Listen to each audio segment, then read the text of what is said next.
সাধারণ মানুষ সরকারি হাসপাতালে যায় ভালো চিকিৎসার আশায়, কিন্তু সেই হাসপাতাল নিজেই এখন মুমূর্ষু অবস্থায়। এতে চিকিৎসা নিতে আসা রোগীরা হচ্ছেন নানা সমস্যার সম্মুখীন, প্রতিনিয়ত বঞ্চিত হচ্ছেন চিকিৎসা সেবা থেকে। হাসপাতালটিতে কখনো চিকিৎসক পাওয়া যায় তো কখনো নার্সদের দেখা মেলে না, আবার নার্সদের দেখা মেলে তো চিকিৎসকদের খোঁজ পাওয়া যায় না। 50 শয্যা বিশিষ্ট সরকারি হাসপাতালটিতে প্রতিদিন চিকিৎসা নিতে আসেন অন্তত 350 রোগী, যেখানে 21 জন চিকিৎসকের পদের মধ্যে দীর্ঘদিন ধরেই 17টি পদই রয়েছে শূন্য। আমি সকাল 10:30 থেকে এখানে আসছি মহেশপুর হসপিটালে। আসার পর টিকিট নিচ্ছি, টিকিট নেওয়ার 17 নম্বরে গেছি। 17 নম্বর থেকে ডাক্তার নাই, বসে থেকে ডাক্তারকে বলে আসলে এখন বলছে 16 নম্বরে যান। 16 নম্বরে ডাক্তার নাই। তারপরে গেছে ওখানে মেডিকেল অফিসারে, উনি বলছে পরে। তো এই ভোগান্তি করা থেকে আমাদের বাইরে ট্রিটমেন্ট করাই ভালো।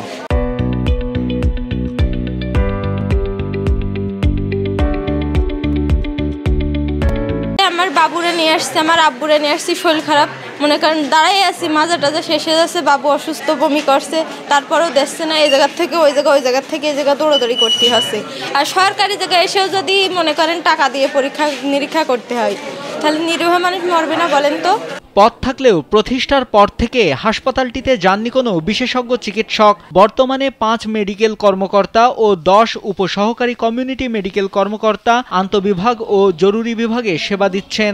আমরা এখানে আসছিলাম ডাক্তারের কাছে বাচ্চার জন্য, কিন্তু এখানে সেইভাবে ওষুধ দিচ্ছে না আর সেইভাবে ট্রিটমেন্ট হচ্ছে না।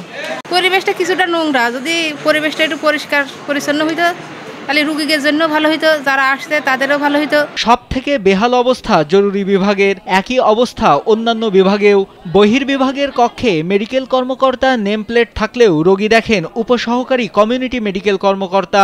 ল্যাবে হয় না কোনো এক্স-রে ও আল্ট্রাসোনোগ্রাফি। এমন অসংখ্য সংকটে ভুগছে উপজেলা স্বাস্থ্য কমপ্লেক্সটি। নার্স আছে, ডাক্তার নেই, ডাক্তার আছে, নার্স নেই। নার্সের সাথে কথা বলতে গেলেই রাগ হয়ে যাচ্ছে। একটা কেটে গেলেও এই জায়গায় নেয়, রাখে না। পাইটেতে যশোর, বুঝলি, এখানে শুধু ঠান্ডা কাশি ছাড়া কোনো চিকিৎসা নেই। হাসপাতালে চিকিৎসা সেবা তো বটেই, খাবারের মান নিয়েও রয়েছে প্রশ্ন। পাশাপাশি নোংরা পরিবেশ নিয়েও ক্ষোভ প্রকাশ করেন রোগী ও তাদের স্বজনরা। এখানে খাবার দেয়, খাবার খাওয়া যায় না, কারণ রুগীরাও খেতে পারে না, যা রুগীর সাথে আসে তারাও খেতে পারে না। ঠিক মতো লবণ নাই, ঝাল নাই, হলুদ নাই বা তেলও নাই। এগুলো খাবার খেতে গেলে খুবই কষ্ট হয়, তাই তো অনেকে নেয়, অনেকে নেয় না। এখানকার পরিবেশ তেমন ভালো নয়, এখানে সব নোংরা পরিবেশ এ জায়গা। আর খাবারের মান সেরকম উন্নত নয়।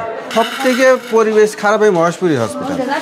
মনে করেন একদম যত নোংরা পরিবেশ, কোনো নিয়ম কারণ ঠিক নেই এই জায়গার। চিকিৎসার কোনো লিমিটেড নেই। আমার কথা হলো এটা যাবে একটা কদর, সে কদর নেই। মনে হয় তাড়াতাড়ি পারলে ভালো হয়। এভাবেই খুঁড়িয়ে খুঁড়িয়ে চলছে ঝিনাইদহের মহেশপুর 50 শয্যা উপজেলা স্বাস্থ্য কমপ্লেক্সটি।